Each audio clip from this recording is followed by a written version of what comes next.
Alright ladies, so today let's discuss 9 things that a woman should never do for a man. You see, every month I get to coach some of you about dating, relationships, and self-love, and I always notice certain things that you do, okay, for someone that you care about as a way to prove your love to him. But quite often what you end up doing is pushing him away, being taken for granted, and destroying the attraction between you two. My name is Ismael Gomez. I'm a coach, writer, and speaker. And ladies, I want you to stop everything that you're doing right now, okay? No multitasking, no checking your phone. Give me your full attention because I will give you some invaluable lessons that can change your love life completely. If you want to become a woman who attracts rather than chases, you need to recognize these behaviors that make men lose respect for you. Because always remember, the moment a man loses respect for you, he won't love you the same way, okay? I'm excited for this, so let's begin. Number 1, don't become the female version of him. I've seen so many women do this, even some of them that I've dated in the past. After a few months of knowing me, suddenly my favorite movies became her favorite movies. You know, she became a soccer fan like me. She started eating the same foods that I ate. And then when the relationship ended, I saw the same girl with another guy, and now she was the biggest basketball fan because that's the sport that he liked, and also she was always watching the shows that he enjoyed. And this is part of a people-pleasing personality, okay? Some of you just become a sponge and you want to force compatibility because you think that, you know, that's the most effective way to build a wholesome relationship. And even if you get to enjoy things that he likes, don't give up on what makes you unique, because being yourself is the only way that you can be irreplaceable. Number 2, don't hide your intellect. If a man ever feels threatened by your intelligence, ladies, that's a major sign of insecurity on his part. Dumbing yourself down for a partner is a recipe for resentment, okay? Where you feel like you're settling for someone who doesn't stimulate you intellectually. And let me give you an example. Last week, I was having this coaching session with a woman, and she was around my age, mid-30s, so she asked me a question, and I gave her a simple response, you know, like 2 or 3 sentences, but I could totally see, you know, the hesitation in her eyes that she wanted to say something. So I asked, hey, you know, is there anything that you want to tell me? Don't hold back. And then she went on for 3 whole minutes breaking down why she didn't agree with the advice that I gave her. And you know what? It was actually a pretty brilliant response. And the point is that she was downplaying her intellect. So I was giving her simple responses, but once that I saw her true capabilities, we started engaging in a much deeper and more meaningful way. Number 3, don't become mom 2.0.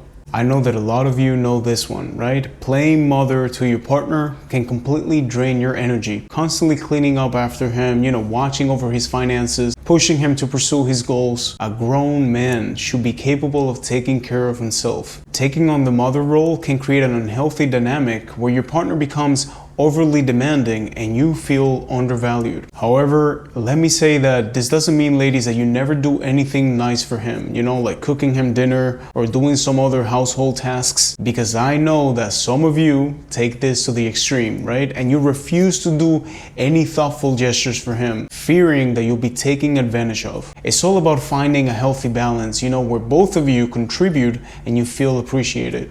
Number 4, don't put your dreams on hold. Compromise is key in any relationship, right? But there's a difference between compromise and sacrifice. You shouldn't have to completely give up on your personal goals and aspirations just to be with someone. And I see this problem a lot, especially young women. You know, you put your personal goals on hold to support your partner's dreams, and then you even relocate to another country because he's going to get a job that only benefits him. The right man will be your biggest cheerleader, not an obstacle to your success.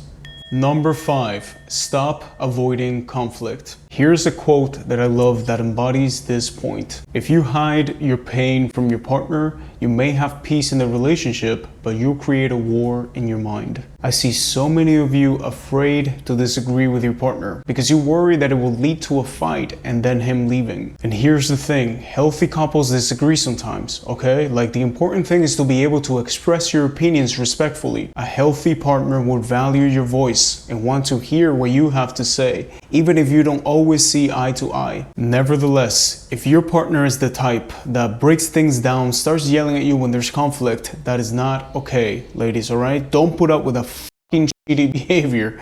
I'm sorry for my French, but it really gets to me, all right? So let's keep moving on. Number 6, don't fully rely on him financially. Financial independence isn't just about having a lot of money, beautiful, okay? It's about having control over your own life and feeling secure. Relying solely on a man for financial support can create a power imbalance in the relationship. And a lot of men will do this in a sneaky way. I've seen it over and over again. They will tell you, oh, you don't have to work, babe. You know, I'll take care of you. Why do you want to start a business? Just come work for me. You know, I'll teach you some stuff. And later, once your whole schedule revolves around him and you're accustomed to a lifestyle that he provided, he may start using finances as a weapon to control you. Number 7, don't excuse his behavior. For this one, I'm just going to show you a reel that I made on Instagram that illustrates this point. Have you ever loved a man so much that you tried to excuse his behavior while he was hurting you? Oh no, that's the way he is. He's not a liar. He was just afraid to tell me the truth. And you see, this only happens when you value someone's love more than your self-love. You're more concerned about losing him than losing yourself. Number 8, don't isolate yourself. I saw this pattern in one of my sisters. Like, every time that she was dating a new guy, she would just stop reaching out, stop hanging out with the family until she learned her lesson. And you see, this is part of practicing detachment, where your life doesn't completely revolve around this person. Like his friends are your friends. You even love his family more than yours. And I know that a lot of you have a toxic environment back home, where you grew up, but always have friends or other connections with other people that are not related to him. Number 9, avoid uncomfortable intimacy. It's really sad to see how some men guilt trip women into doing sexual activities that you're not comfortable with. It's like they use all these manipulated tactics to make you feel bad if you don't go along with all of his experiments. They will say things that make you feel like you're not a good partner if you don't do what they want in bed. Or they will downplay your feelings and make you doubt yourself and believe that you're overreacting. And sometimes, ladies, it's not that these guys are necessarily evil, right? Like I always explain this in all of my videos. It's almost a societal problem where these dudes, grew up watching a lot of porn and they have all these stereotypes that they believe what women are supposed to behave in intimacy, and that it's your duty to please all of his desires no matter how uncomfortable that makes you feel. All right, ladies, that's it for today's 9 things that a woman should never do for a man. And you know what? I'll give you a quick extra one, okay? Never send him naked selfies. And this just came to mind because I was reading the comments last week in one of the videos, and the way that technology is nowadays, like, you don't really want someone to have naked pictures of you on their phone. Trust me. If he wants to see you again with your clothes off, just tell him that you like it when he takes them off in person. Okay, I'm just kidding. Anyways, thanks so much for subscribing to my channel. I'm glad that you chose me to learn about love, dating, and relationships, because like I always say, for your relationships to change, you need to change. Have a beautiful day.